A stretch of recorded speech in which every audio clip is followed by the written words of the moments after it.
Welcome back, everybody. Today we're going to be going over how to create a landing page in MailerLite.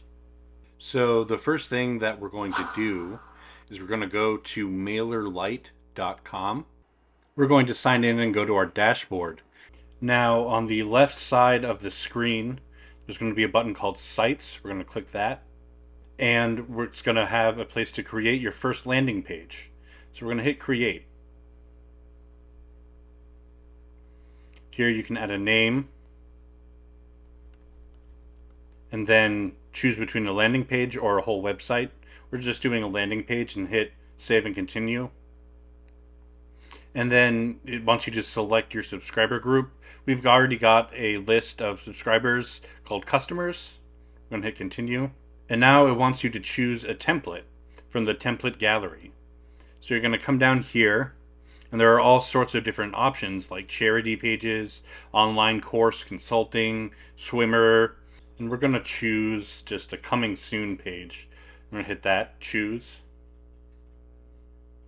And here you can edit your page to say and do whatever you want.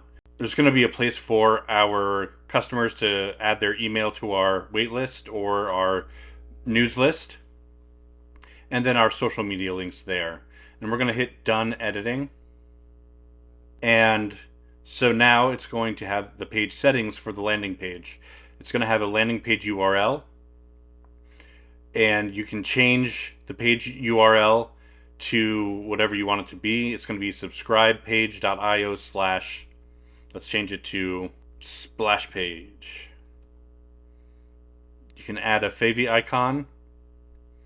Change the settings. You can have search engine settings, social sharing, or analytics and custom code.